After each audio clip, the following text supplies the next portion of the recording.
Per la maggior parte della storia, gli esseri umani hanno vissuto in luoghi in cui il clima favoriva un'abbondante produzione di cibo. Oggi però, grandi aree del mondo finora abitate sono soggette a uragani, ondate di calore, inondazioni e siccità, all'innalzamento del livello del mare, alla scarsità d'acqua e al calo della produttività delle colture. Negli ultimi mesi del 2020, un numero record di persone, per lo più dall'America centrale, è lentamente arrivata al confine tra Stati Uniti e Messico, a piedi o saltando illegalmente su un treno dal nome evocativo di La Bestia, per cercare asilo, fuggendo da violenza e corruzione, ma soprattutto fuggendo da una serie di cambiamenti climatici che non avevano mai visto prima.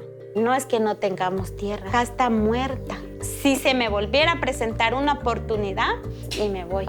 Se non adottiamo un cambiamento radicale, entro il 2050 oltre 200 milioni di persone in tutto il mondo, che chiamano queste zone casa, saranno costrette a fuggire da questi eventi climatici estremi. Ho fatto un salto nel futuro per vedere un paese, il Guatemala, in cui tutto questo sta succedendo più in fretta. Ma questo non è il destino solo di un piccolo paese del Centro America. Potrebbe diventare il destino di tutti noi. Dove andremo?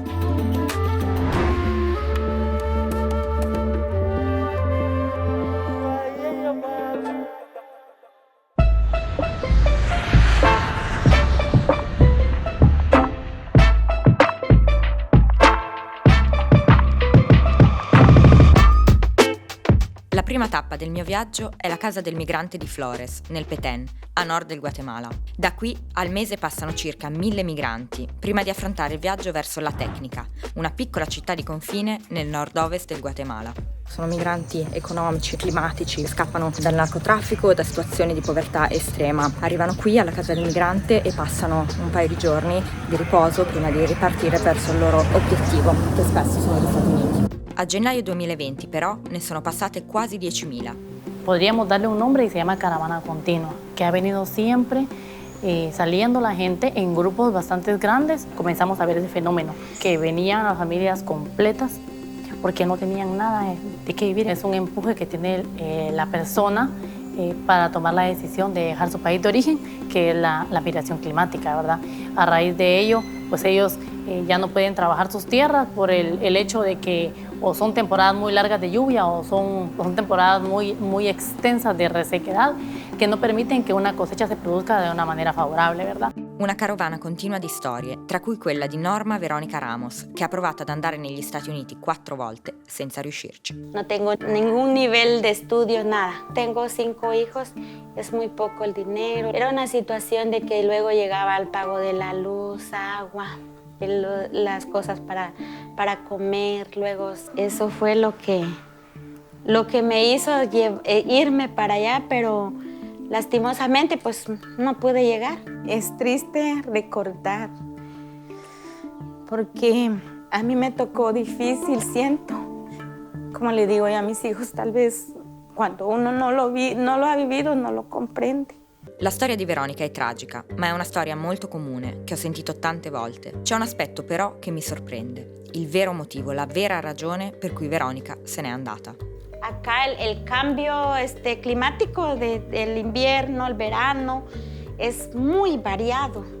No se puede ni cosechar hortalizas, no es de algo que se pueda vivir porque nosotros lo intentamos, nada más de que a veces da la cosecha, a veces nada. En el tiempo de que no es de cosecha, ¿de qué se va a vivir? No es que no tengamos tierras, sí tenemos tierras acá, pero no es productiva, no es fértil. Ya esta tierra de acá está muerta. Anche se non si definirebbe come tale, Veronica è una migrante climatica. Le ragioni che portano la gente a spostarsi, a migrare, sia all'interno del proprio paese sia attraversando confini, sono moltissime. Ma le Nazioni Unite identificano i disastri naturali come la prima causa di questo fenomeno. Alla fine del 2020, circa 7 milioni di persone in 104 paesi vivevano in stato di sfollamento a causa di disastri ambientali, che hanno innescato anche più di 3/4 dei nuovi spostamenti interni registrati a livello mondiale, oltre 30 milioni di migranti.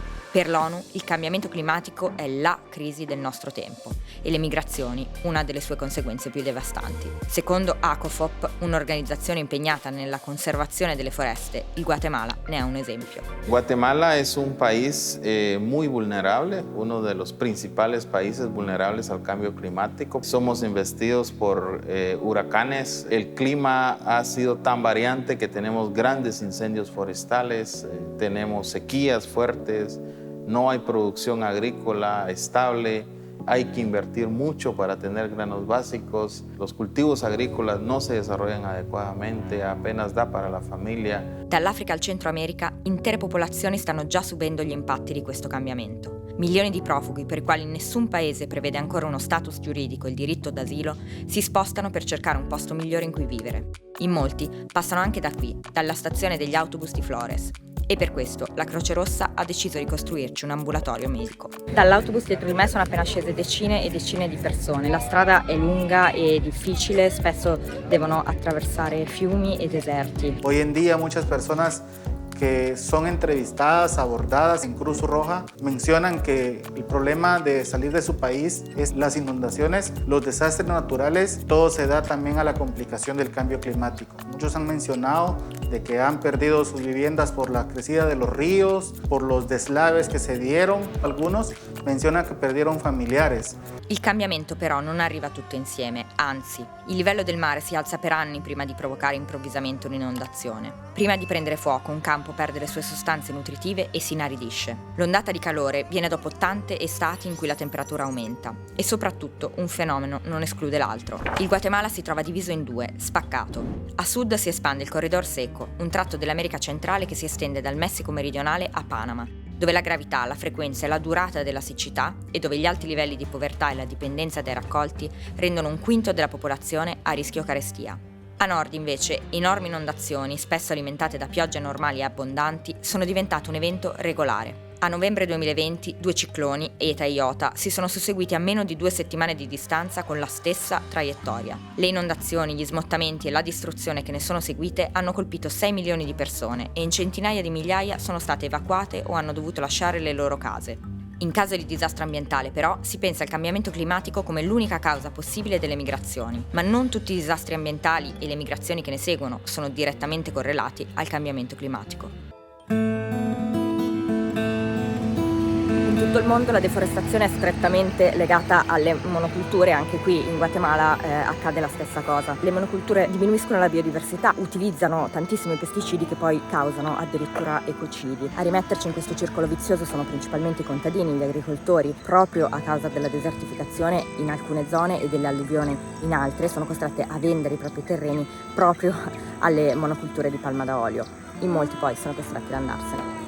Secondo l'Organizzazione delle Nazioni Unite per l'Alimentazione e l'Agricoltura, dal 1990 il mondo ha perso circa 420 milioni di ettari di foresta. Circa il 17% delle foreste pluviali è stato distrutto negli ultimi 50 anni e la deforestazione non accenna a fermarsi. Lo scopo, principalmente, creare nuovo spazio per le monoculture. Le monoculture, come quelle di papaya, di ananas, di avocado, di palma da olio, sono infatti tra le principali responsabili della deforestazione tropicale. Per realizzare piantagioni di monoculture è necessario disboscare, utilizzare fertilizzanti che rischiano di inquinare l'ambiente circostante e piantare migliaia e migliaia di esemplari della stessa pianta. A nord del Guatemala, dove la terra è più verde e più fertile, fino a pochi anni fa erano tutti campi di contadini. Oggi ci sono solo palme da olio. Sono le 4:30 del mattino e stiamo partendo per andare a incontrare alcune comunità Maya all'interno della foresta. Devo fare silenzio perché c'è ancora chi dorme qua, sicuramente non il gatto.